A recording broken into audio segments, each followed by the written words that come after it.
Assalamualaikum warahmatullahi wabarakatuh.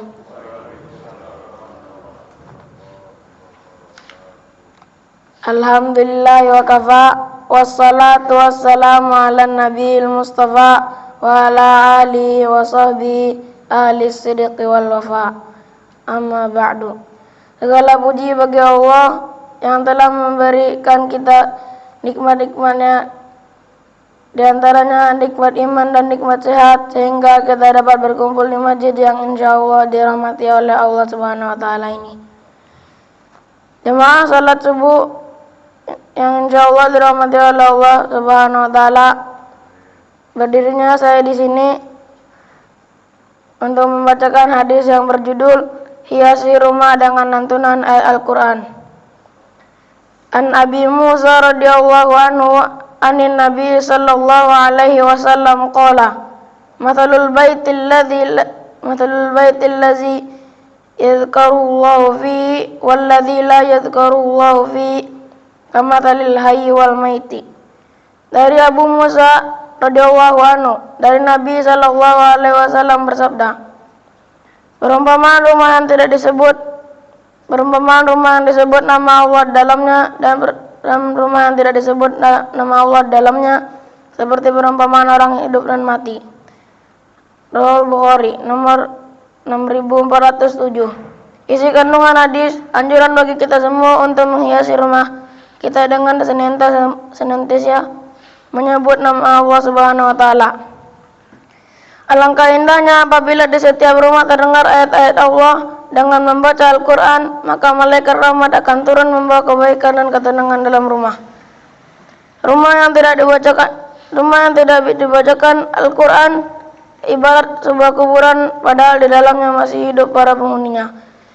Dari Abu Hurairah bahwa Rasulullah SAW bersabda, janganlah jadikan rumah kalian seperti kuburan, karena setan itu lari dari rumah yang dalamnya dibacakan surat Al-Baqarah.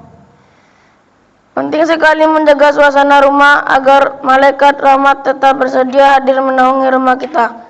Dengan kedamaian, malaikat sangat menyukai tempat-tempat di mana sering dilantunkan ayat-ayat suci Al-Quran. Sering digunakan untuk salat dan terus-menerus dihiasi dengan zikir serta ibadah-ibadah lainnya. Sebaliknya, rumah yang sepi dari lantunan ayat suci Al-Quran, malaikat tidak betah tinggal di dalam rumah tersebut. Justru setan yang kerasan menemani dan menghuni rumah tersebut. Dari Abu Hurairah radhiyallahu anhu berkata, Nabi sallallahu alaihi wasallam bersabda, sesungguhnya rumah akan terasa luas bagi penghuninya. Para malaikat akan mendatanginya, setan-setan akan menjauhi, dan kebaikannya akan bertambah jika Al-Quran dibaca di dalamnya. Dan rumah yang akan terasa sempit bagi penghuninya, maka malaikat menjauhinya, setan-setan akan datang, dan kebaikannya berkurang jika dalamnya tidak dibacakan Al-Quran. 3. Allah Subhanahu wa Ta'ala memberi pahala bagi hambanya yang bersungguh-sungguh mau membaca Al-Quran walau terbata-bata. Satu pahala untuk membaca dan satu pahala untuk terbata-bata. Rasulullah sallallahu alaihi wasallam bersabda, orang yang membaca Al-Quran dan terbata-bata dan ia merasa sulit baginya dua pahala. Ayat Al-Quran yang berkaitan dengan hadis. Allah Subhanahu wa Ta'ala berfirman, orang-orang yang telah kami beri kitab, mereka membacanya sebagaimana mestinya. Mereka itulah orang-orang beriman, mereka itulah yang beriman kepadanya, dan barang siapa yang ingkar kepadanya, mereka itulah orang-orang yang rugi. Al-Baqarah ayat 121. Allah Subhanahu wa Ta'ala juga berfirman, sesungguhnya orang-orang yang selalu membaca kitab Allah dan melaksanakan salat dan menginfakkan sebagian rezeki yang kami anugerahkan kepadanya dan diam-diam dan terang-terangan, mereka itu mengharapkan perdagangan yang tidak akan rugi. Surat Fatir ayat 29. Allah Subhanahu wa Ta'ala juga berfirman, dan apabila dibacakan Al-Quran maka dengarkanlah baik-baik dan perhatikanlah dengan tenang agar kamu mendapatkan rahmat. Surat Al-A'raf ayat 204. Sebelum saya akhiri, alangkah baiknya kita bermunajat kepada Allah Subhanahu wa Ta'ala Bismillahirrahmanirrahim. Alhamdulillahi rabbil alamin. Hamdan yuafi ni'mahu wa yukafi mazidah. Ya Rabbana lakal hamdu, lakal syukru kama yanbaghi li jalali wajhikal karimi wa azini sultanik. Allahumma salli wa sallim ala sayyidina Muhammad wa ala ali sayyidina Muhammad.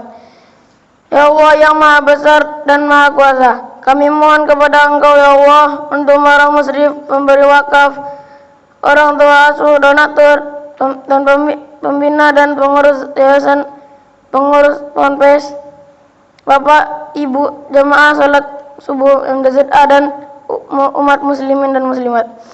Diampuni dosa-dosanya, dosa besar, dosa kecil sengaja maupun tidak sengaja. Diberi hidayah agar dapat melaksanakan semua perintah-Mu dan meninggalkan semua larangan-Mu. Diberi kesehatan agar bisa istiqomah dan melaksanakan ibadah baik yang wajib maupun yang sunnah. Diberi rezeki yang luas dan berkah agar mau berbagi kepada anak yatim dan duafa dan perjuangan Islam.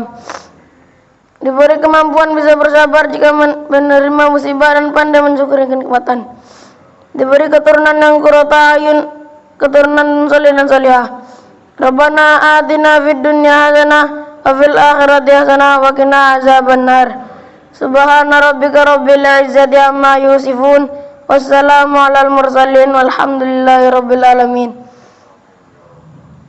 Wassalamualaikum warahmatullahi wabarakatuh.